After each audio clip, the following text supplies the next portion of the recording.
My mic didn't record audio for the first few clips, so please excuse my voiceover attempt. Clear.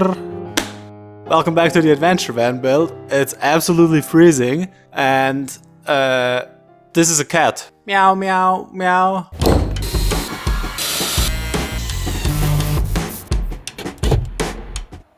Okay, let me show you. I just received a huge electrical order, which we gotta install over by the inverter and on the other side. And then over here we already built this nook, and now it's time to make a little built-in shelf, including lots of electrical ports so I can charge up all my stuff on the road.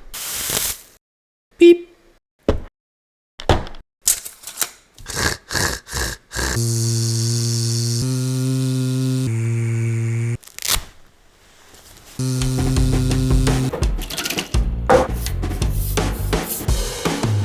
So that's done and drying up, and also the sun just showed up. So that's pretty cool. Now let's look at all the electrical stuff I got. Some 95 square millimeter copper cable, which is rated up to 300 amps. That also a 35 square millimeter. And I think those two combined were like 250 bucks. Then I've got some conduit, some of these cable management clips, some big heat shrink, some electrical tape and locking nuts, and then a ton of these huge cable locks.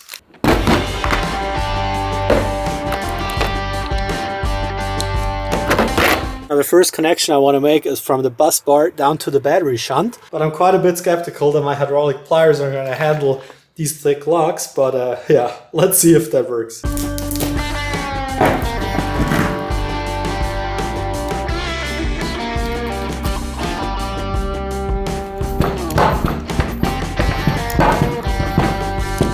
Now that worked way better than I expected, and that's a super solid connection. You might be able to make out the individual copper strands, which are nicely compressed together. So now some heat shrink, and then I think the tricky part, making sure it fits, because there's no way to bend this cable in such a short run, so it has to be millimeter perfect.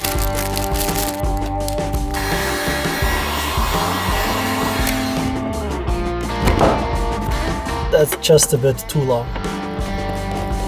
Alright, much better, and it fit pretty much millimeter perfect, but it's such a time-consuming task. It took me over an hour, and I don't even know how many more cables we have to make, but it's for sure gonna keep me busy for a while. So the battery's gonna sit over here and then connect to the negative over here, and then the positive is gonna go into this little fuse holder, and then I'll have a main disconnect switch, so we need a cable here, and then from the switch to the bus bar, and then we need to hook up the inverter with the same 95 millimeter cable.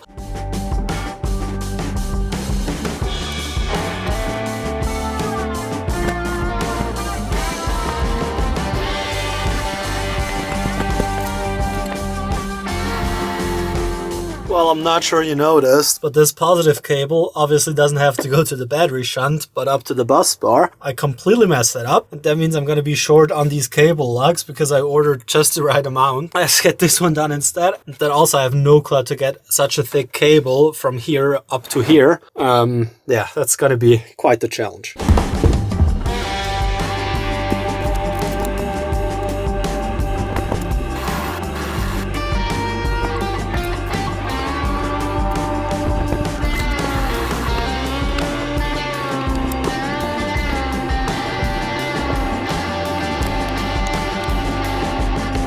Now that for sure was a huge pain working with this thick cable, but I think I got it in place, and it's so rich that it doesn't even need a support here. Now the fuse I bought, it's kind of weird, but it's the same brand as the holder, but it just doesn't fit. Hard to believe, but that was already the entire morning, so I'm gonna have lunch and then put in the piece of framing.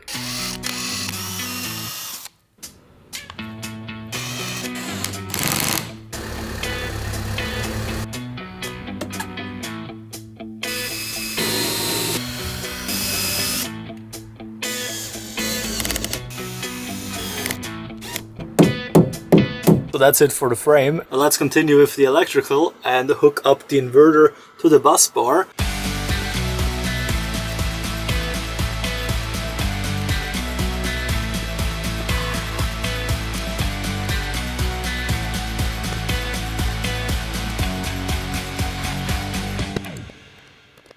That was quite the workout with the big cables, but I think that's about it for the electrical stuff in this episode. Now I spent quite some time drawing up all the measurements and plans for the built-in shelving. It's super gross outside and draining, and in here I've got the little base heater, so I don't really want to go outside, but yeah, I guess we gotta do it.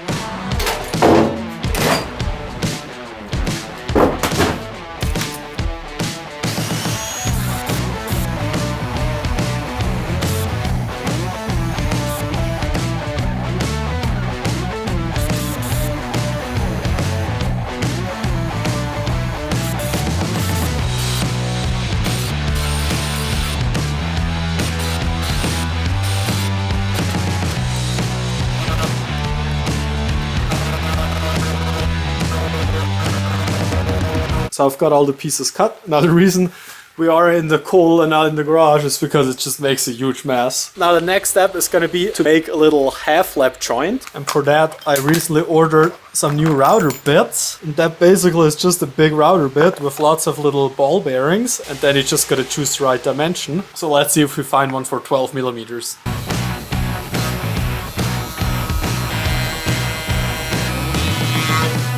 There weirdly only was an 11mm size, but it worked pretty well. Now the last thing we gotta do before moving into the garage is gonna be cutting out 2 grooves on those 2 shelves, which will then make room for the LED strips.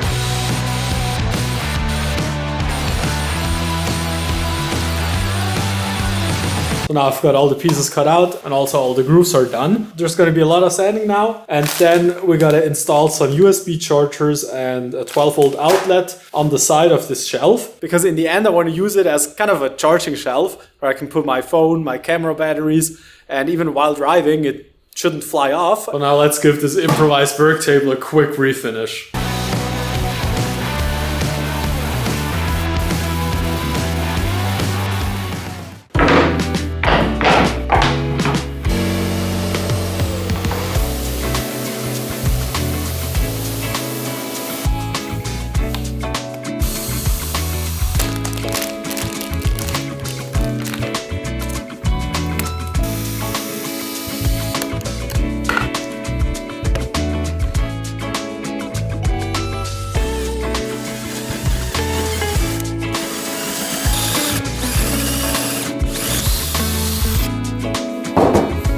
Just remembered that I ordered a new 30mm drill bit because I use that so often, and it's such a crazy difference to the old one. The finish it leaves is just perfect. Wouldn't even require any sanding. That would have come in so handy 2 episodes ago. But yeah, live and learn, I guess.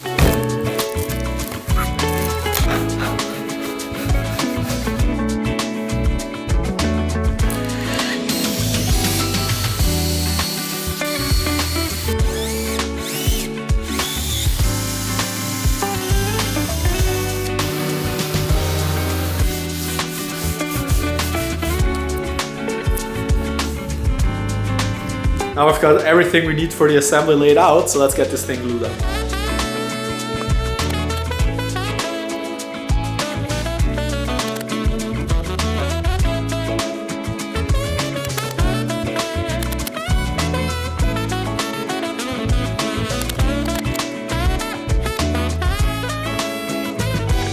Now I've got super lucky with the glue up. I don't think I ever had one go this well. Checking the diagonals, they are like millimeter perfect. And it's completely square. And also the dimensions are just as planned. Now the final woodworking task is going to be making the back for the shelf. And for that I think I found a piece with some really nice patterns. So that might be one of my many highlights in the van. But let's get back at it.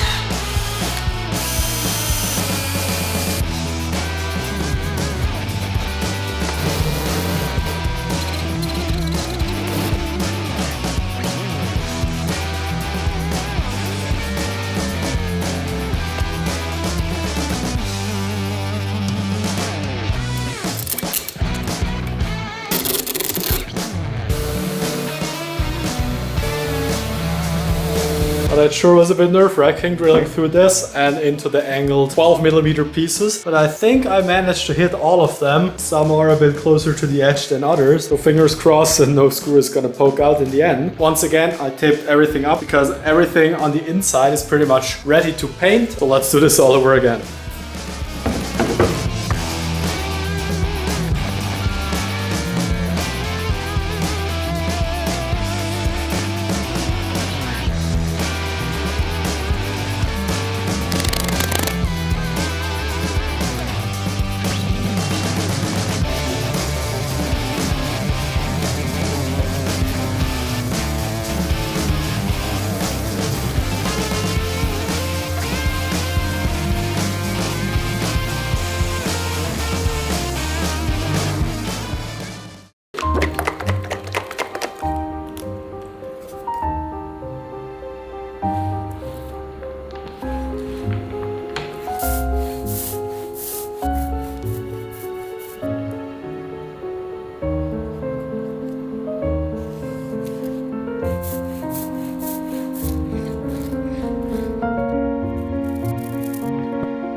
Now on all parts that aren't going to be visible from the inside, I got a coat of protective paint on. Now for the inside, even though I taped everything up and used a chisel to clean off the edges, I'm still left with some spots that are looking pretty rough. So I planned ahead a bit and got a sander, which should be able to get into all the little corners.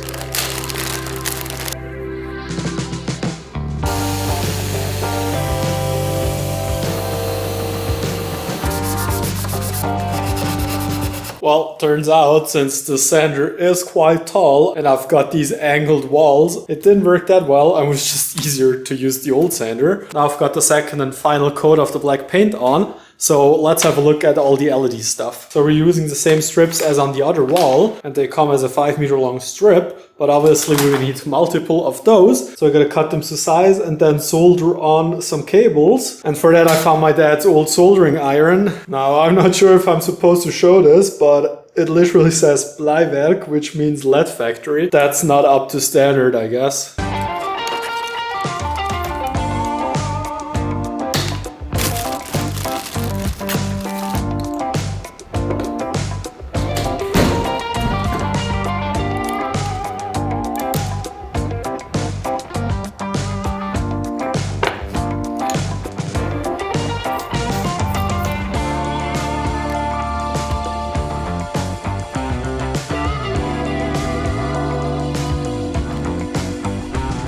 Sure, I'm glad that I had the windows open because it absolutely smelled rancid. But besides looking super ugly, the connection seems pretty solid. But I put quite some heat on the LED strip, so let's see if it still works.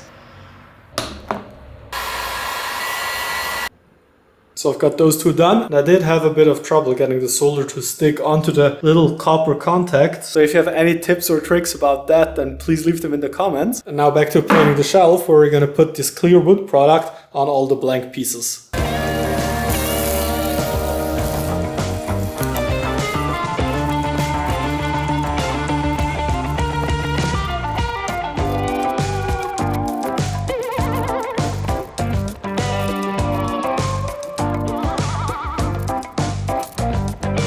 Now after getting these LED strips cut to size, we can finally take a look what we're going to put into the channel. And for that I got this aluminum channel, which has these frosted plastic covers, which should sit in the grooves perfectly flush. Let's get those cut to size and then glue the LEDs in there.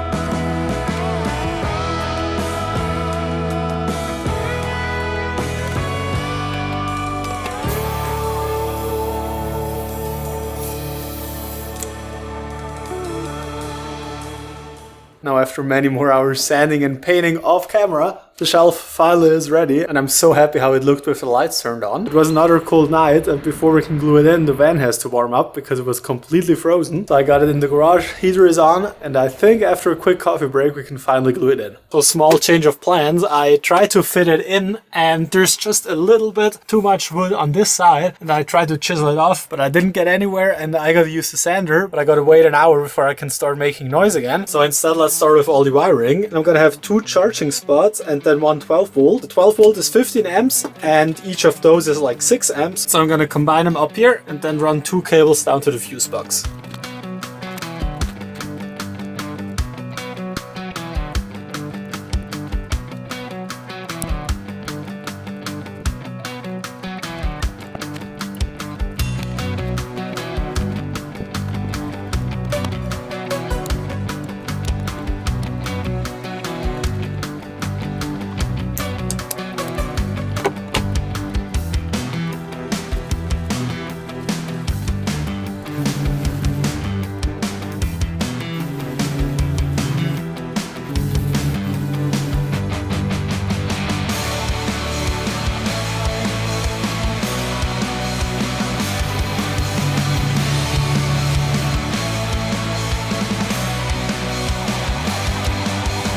Now don't mind the sirens in the back. Now that was loud, but I think we're ready to glue it in, or let's say screw it in, because I don't think I'm gonna get much glue on. It definitely is a pretty snug fit.